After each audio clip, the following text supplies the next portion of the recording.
Hello, this is Deborah with Black Education TV. We're living in a very peculiar time, family. We're in the age of YouTube and social media, in which news spreads very fast, coming from many different sources. People talking about this or that or this. Some things important, some things are not. But what is very important is that we are being ruled over by reprobates.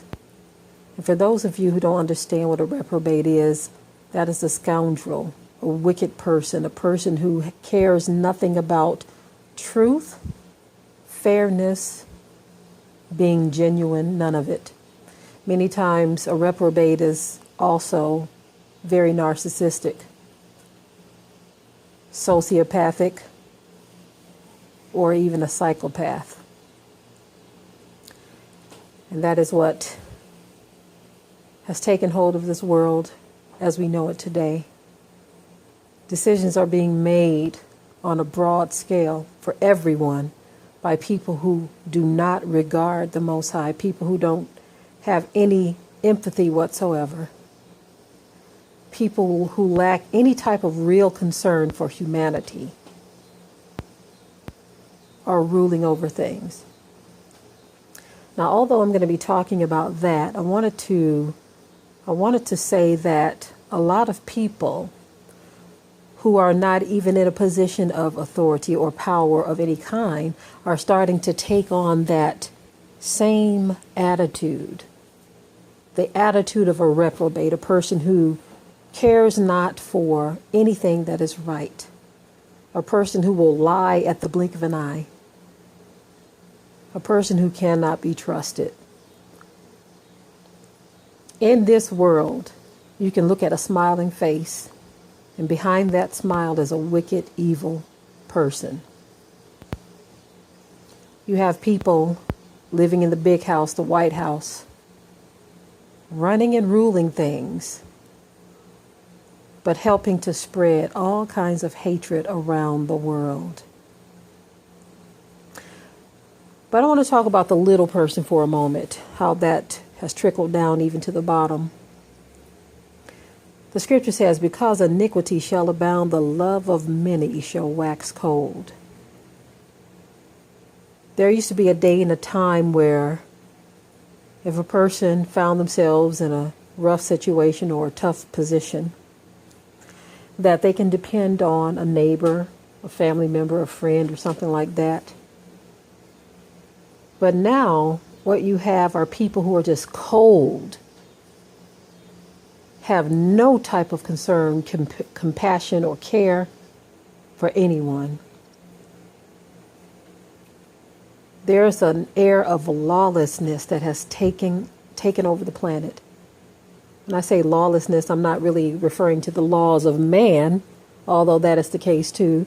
I'm talking about the laws of Yah as it relates to just simple righteousness. I'm not even talking about the holier than thou type righteousness. I'm just talking about the simple things.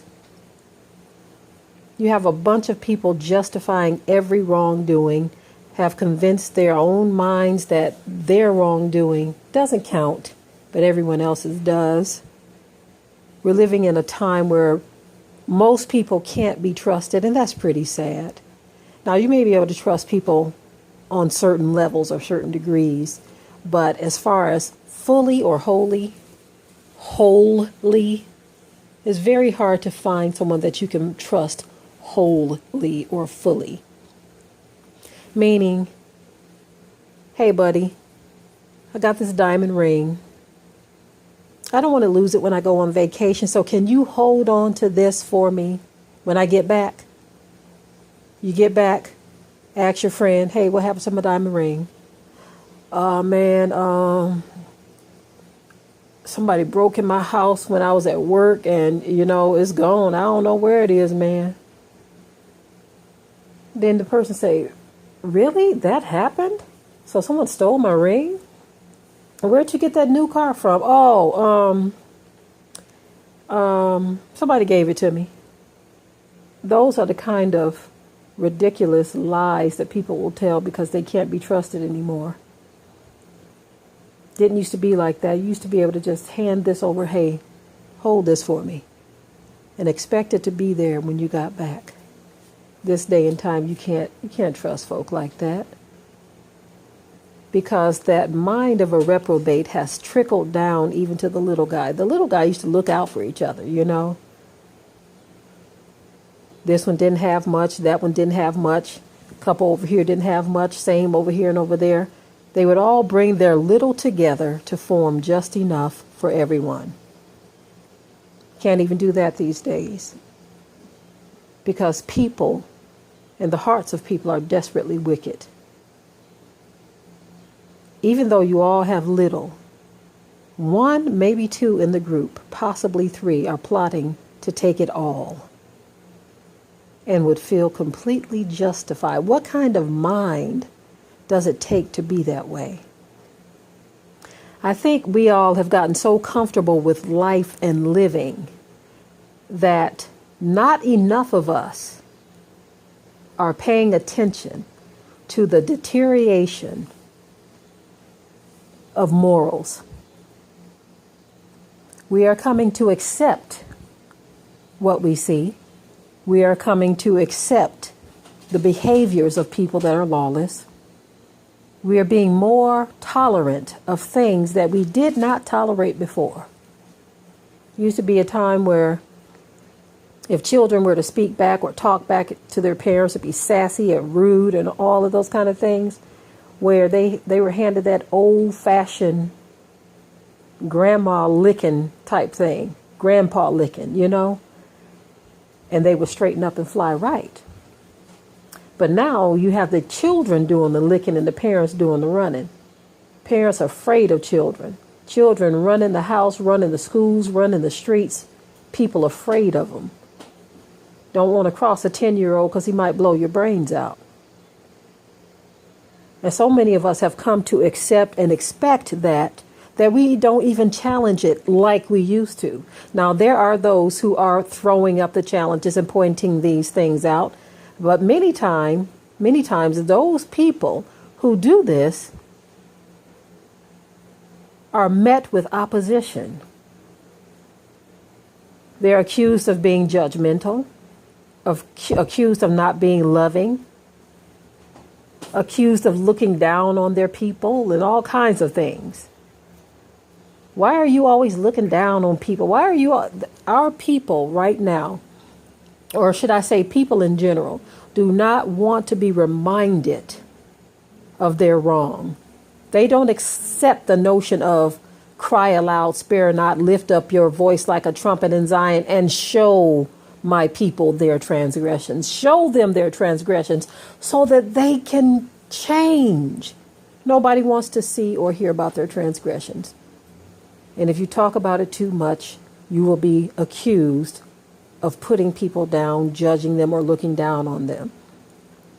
That is a very satanic way of shutting up those who refuse to allow this new way to overtake the old way.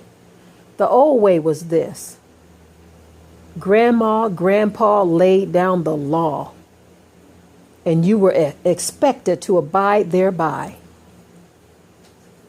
There was a time where even an adult who had grown children still had a great deal of respect for their elder parents. If their elder parents gave instruction, they had enough respect to carry it out or follow through with it. Now you have such disrespect even among generations. Grandparents afraid of grandchildren. Parents afraid of children. Children afraid of those in the streets, other children,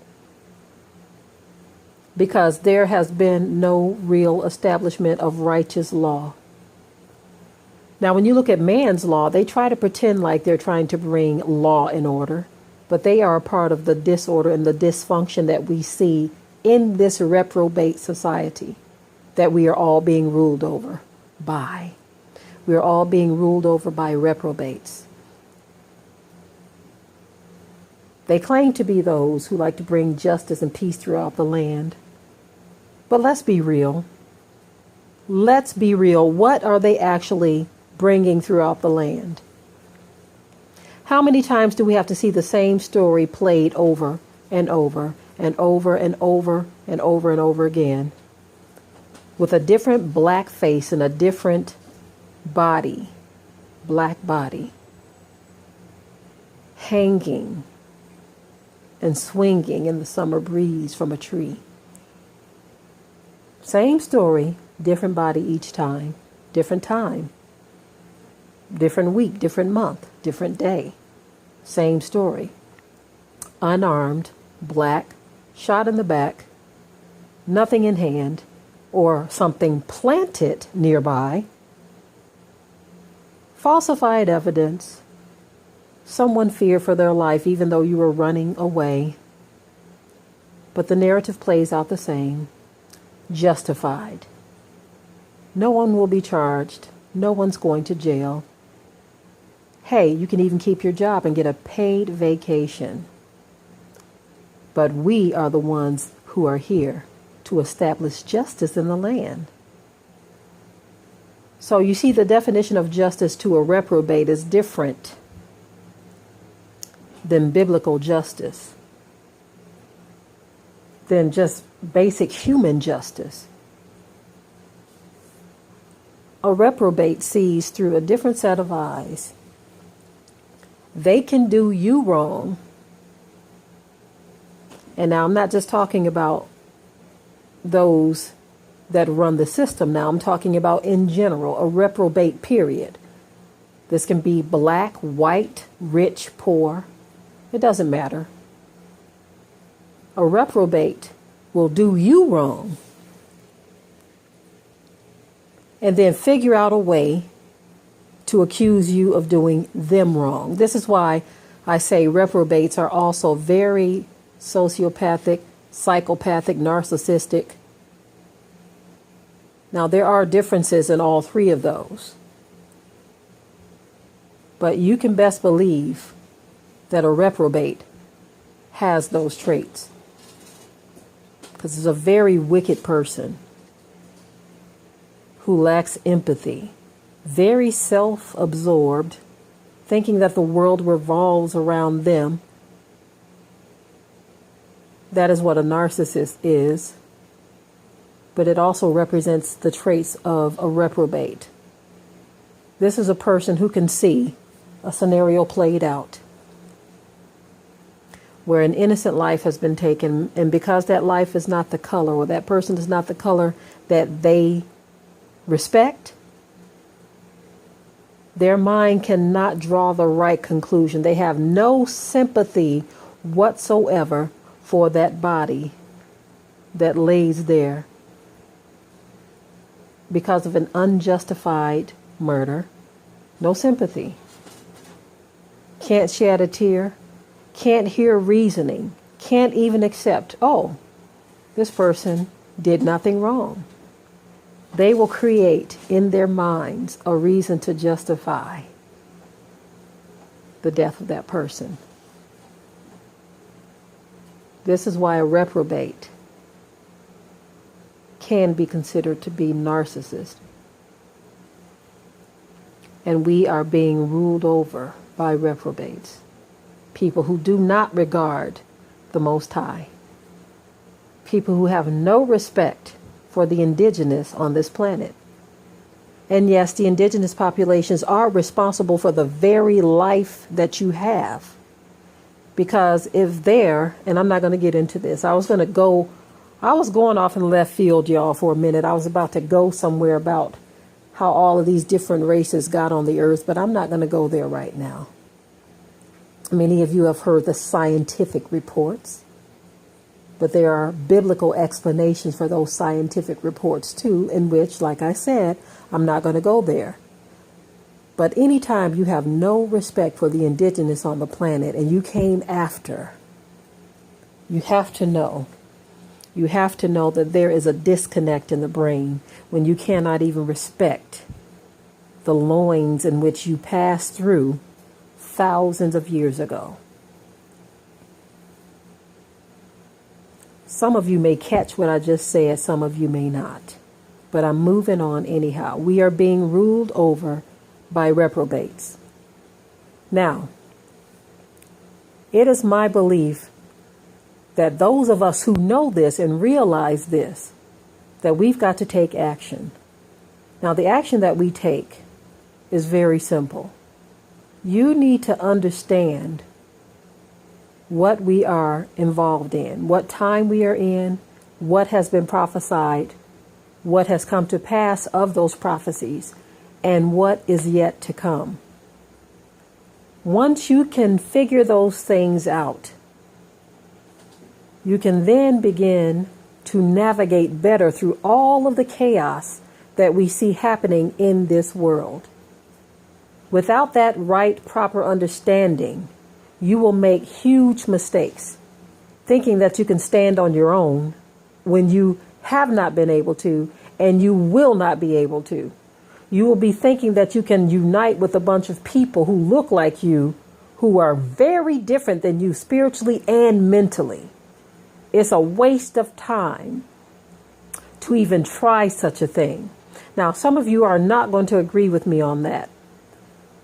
Some of you will not agree on that. We think there's this narrative that a lot of our people put out, and I think it's because some of us are getting very desperate, but we are putting out this narrative that if all of our people who look alike would just join together and unite and try to do this, that, and the other, that we can overcome our present situations. That is foolish thinking, because you cannot come together with someone simply because they look like you. There are people who look like you who hate you more than these other nations do, than these other races, and will do more to try to destroy you than some of these other races would. So it's ridiculous to think that you can unify and join with someone because they look like you. Some of us are not on the same page. As a matter of fact, most of us are not on the same page. How are you going to unite a bunch of drug addicts, wife beaters, thugs, hoodlums, ratchet chicks with a bunch of college-educated crossover black people, bourgeois black people, ghetto black people, upper class black people, old black people, young, gay, lesbian, Christian, Buddhist, Islam, Hebrew Israelite? How are you going to get all of these different people with all these different backgrounds to unite together for one cause when most of the people in all of these groups I just named can't stand each other? A recipe for disaster. So amongst all that chaos that I just named, the better solution is to stand still and see the salvation of Yah. And you see, even with that, that goes over some of your heads. Some of you ain't even trying to hear that. I talked about in a recent video how trying to overmaster or overthrow a system that you've been placed in by divine order because of disobedience with hardly any type of weaponry on your side is ridiculously foolish to believe that you are in a position to overthrow such a system. So again, we are being ruled over by reprobates, and it behooves all of us to begin to understand why we are here and how we should navigate through all of this. We are surrounded by chaos in this world. Even the earth itself is moaning and groaning from the destruction that has been placed up on it by mankind. Even the animals are confused. The animals are saying, what the hell is going on this planet? What have you humans done? It says Elohim gave you all dominion over us, and now you are messing things up. Family, we have a treat for you. Coming soon, Yah willing. There are some very deep things that need to be discussed in Zion. There's too much dwelling on foolish topics. Like I said before, some things you must talk about because There are some people who are on this level who need to be awakened as to what's simply going on in the world. Some people are detached from what is happening in the world, so they depend on channels such as this and others to even show them what is happening. So for some, the awakening is very new. For others, it is time to move to a higher level spiritually. It is that time. You cannot linger at this level any longer. It is time to move up higher. Though we be ruled over by reprobates, it is time for us to step outside of our comfort zone and go for higher heights and deeper depths in truth, knowledge, and understanding. Okay, family. With that, I will say, I love you and shalom.